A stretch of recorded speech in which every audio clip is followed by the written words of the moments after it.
الحمدللہ رب العالمین والصلاة والسلام علی سید الانبیاء والمرسلین۔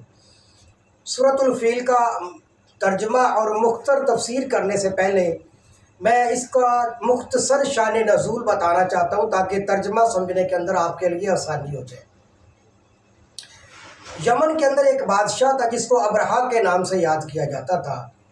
یہ بہت بڑا اور بڑی بادشاہت تھی اس کے پاس۔ تو یمن سے کچھ لوگوں کو دیکھا کہ وہ اپنا ساز و سامان لے کر بیت اللہ کی طرف آ رہے ہیں، یعنی حج بیت اللہ کے لیے آ رہے تھے مکہ معظمہ کے اندر۔ تو یمن کے بادشاہ ابرہہ نے کہا کہ لوگ یہاں سے اور پوری دنیا سے کعبۃ اللہ کے لیے جاتے ہیں، تو کیوں نہ میں بھی ایک ایسا گھر بناؤں کہ جس گھر کو دیکھنے کے لیے پوری دنیا سے لوگ آئیں۔ لہذا اس نے صنعاء کے اندر ایک گھر تعمیر کیا جس کے اوپر بہت زیادہ اس نے مال و دولت لگائی، تاکہ لوگ جیسے کعبہ کو دیکھنے کے لیے پوری دنیا سے جاتے ہیں تو لوگ میرے اس گھر کو دیکھنے کے لیے آئیں اور میرے اس گھر کا آ کر طواف کریں۔ لہذا اس نے اپنے ایک صنعاء کے اندر گھر تعمیر کروایا اور لوگوں میں اعلان کیا کہ جو لوگ بیت اللہ کی طرف جاتے ہیں وہ یہاں پر آئیں اور اس کا آ کر طواف کریں۔ بنی کنانہ کا ایک شخص تھا، جب اس کو یہ پتہ چلا کہ اس بادشاہ نے کعبہ کے مقابلے کے اندر ایک گھر تعمیر کیا ہے کعبہ کی عظمت کو کم کرنے کے لیے، تو یمن کے بادشاہ ابرہہ نے تو کہا تھا کہ لوگ یہاں پر آئیں، میرے اس گھر کا طواف کریں، اس کی عظمت کو اپنے دلوں میں رکھیں۔ تو بنی کنانہ کے ایک شخص نے اس گھر میں جا کر قضائے حاجت کر دی، اور ابرہہ کو جب پتہ چلا کہ میرے بنائے ہوئے گھر میں کسی نے آ کر قضائے حاجت کر دیا بنی کنانہ کے کسی آدمی نے، لہذا اس نے غصے کے اندر آیا اور اس نے کہا کہ اب چونکہ یہ بنی کنانہ کا ایک آدمی تھا اور اس نے کعبۃ اللہ کے مقابلے کے اندر میرے اس گھر کی جو ہے نا بے حرمتی کی ہے اور میرے گھر کے ساتھ مذاق کیا ہے، لہذا میں کعبہ کو گرانے کے لیے اب جاؤں گا۔ لہذا غصے کے اندر آیا اور اس نے اپنی فوجوں کو جمع کیا اور بڑے بڑے جو ہے نا فوجی اور فوجیوں کے لشکر کو، یہاں تک کہ ہاتھیوں کا بڑا بڑا قافلہ ساتھ لے کر آتا ہے اور کعبہ کی طرف رخ کر لیتا ہے۔ کعبہ سے چند میل کے فاصلے پر آ کر جب وہ پڑاؤ ڈالتا ہے تو مکہ والوں کو جا کر خبر دی جاتی ہے کہ ابرہہ اپنا لشکر لے کر آیا ہے، اور لشکر لے کر آیا اور وہ کعبہ کو گرانے کے ارادے سے آیا ہے۔ لہذا جناب عبد المطلب جو کہ متولی کعبہ تھے، کعبہ کے اس وقت سرپرست ہے جن کے پاس چابیاں ہوا کرتی تھی، تو ان کے اور کعبہ مکہ مکرمہ کے اور بہت سارے لوگوں کے جانوروں کے اوپر قبضہ کر لیا اور جانوروں کو گھیر لیا ابرہہ بادشاہ نے۔ انہی میں 200 اونٹ جو ہے جناب عبد المطلب کے بھی اس نے قید کر لیے اپنے پاس۔ تو اب لوگ آتے تھے اپنے جانوروں کی بات کرتے تھے، تو جناب عبد المطلب بھی ابرہہ بادشاہ کے پاس آیا اور آ کر بات کرنے لگا۔ تو بادشاہ نے کہا کہ آپ کس مقصد کے لیے آئے ہیں؟ جناب عبد المطلب نے کہا کہ میرے اونٹ گم ہو گئے ہیں تو میں ان کے لیے آیا تھا، اور میرا خیال ہے کہ وہ آپ کے پاس ہے تو وہ واپس کر دیں۔ بادشاہ نے کہا کہ میں تمہارے جملے پر بڑا حیران ہوں، تم متولی کعبہ ہو، کعبہ کی سرپرستی تمہارے پاس ہے، چابیاں تمہارے پاس ہیں، تو میں سمجھ رہا تھا کہ تم کعبہ کی حفاظت کے لیے کہو گے کہ بھی کعبہ کو مت گراؤ، اور آپ اپنے اونٹوں کی بات کر رہے ہیں۔ جناب عبد المطلب نے بڑا خوبصورت جواب دیا، فرمانے لگے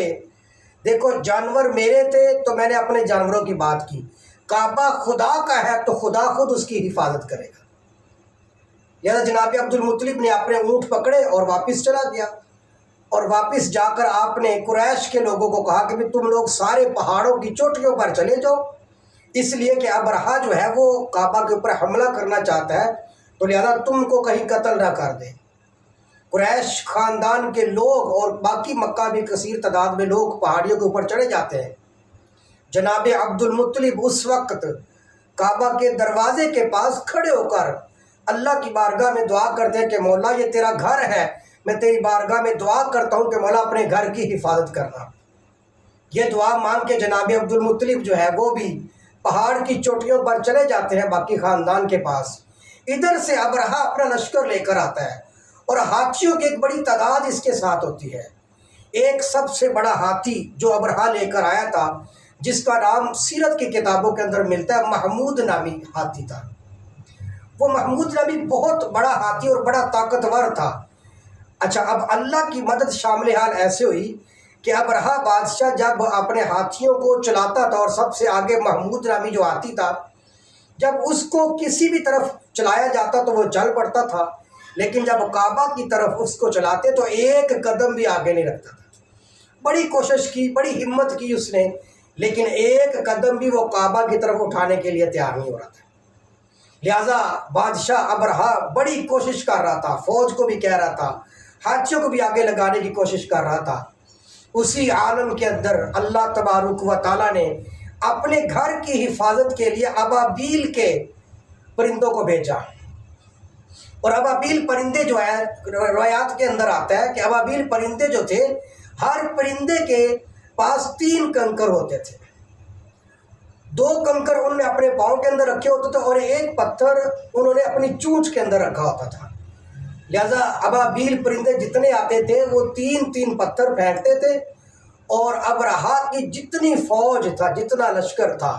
جتنے ہاتھی تھے، وہ علماء کرام نے لکھا ہے کہ وہ جو کنکر ابابیلوں کے پاس تھے، وہ ایک چنے کا جو دانہ ہوتا ہے اسی مقدار وہ پتھر تھے۔ لیکن اس میں جو کہ غیبی طاقت تھی اللہ تبارک و تعالیٰ کی ذات کی طرف سے، وہ جب پتھر لگتا تھا تو وہ کنکر نما تھا، یعنی ایک جیسے نوکدار پتھر ہوتا ہے اس طرح کے پتھر تھے۔ تو روایات میں آتا ہے کہ جب وہ ابابیل پتھر چھوڑتے تھے نا، تو وہ پتھر ہاتھی کے اوپر بیٹھے ہوئے بندے کے سر میں لگتا، اس کے جسم کو کراس کرتا، پھر اس کے بعد ہاتھی کو کراس کر کے نیچے چلا جاتا۔ اس طریقے سے ابابیل پرندے آتے اور پورے لشکر کے اوپر وہ اپنے کنکر پھینکتے ہیں، اور سارا کا سارا لشکر جو ہے، جو ابرہہ لے کر آتا ہے، کہ سارا کا سارا لشکر اس کا تباہ و برباد ہو جاتا ہے۔ اور پھر یہ ابرہہ بادشاہ بھی وہاں سے بھاگ جاتا ہے، اور بعد میں اس کی بھی بڑی ذلت کے ساتھ موت پیش آتی ہے۔ لہذا اسی کا پس منظر، اسی کا منظر اللہ تبارک و تعالیٰ نے سورہ فیل کے اندر بیان کیا ہے۔ اب امید ہے کہ آپ کو ترجمہ بھی انشاءاللہ بڑا بہترین طریقے سے سمجھ آئے گا۔ اب ہم سورہ فیل کا ترجمہ کرتے ہیں،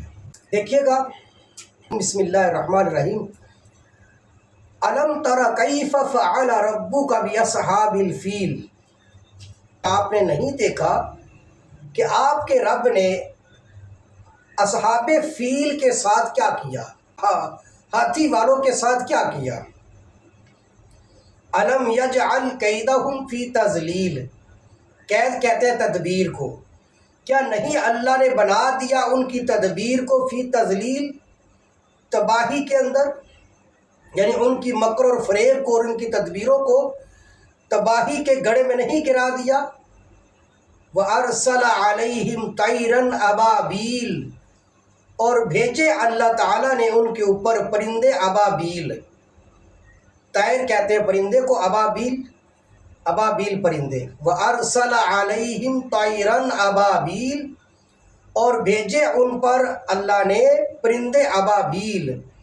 ترمیہم، جو پھینکتے تھے ان کی طرف، بحجارۃ، پتھر،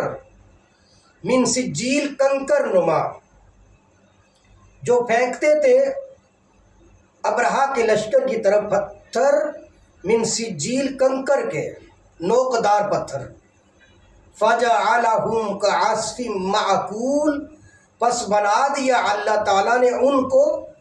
یعنی اصحاب فیل والوں کو، ابرہہ کے لشکر کو، کعصف مأکول، کھایا ہوا بس،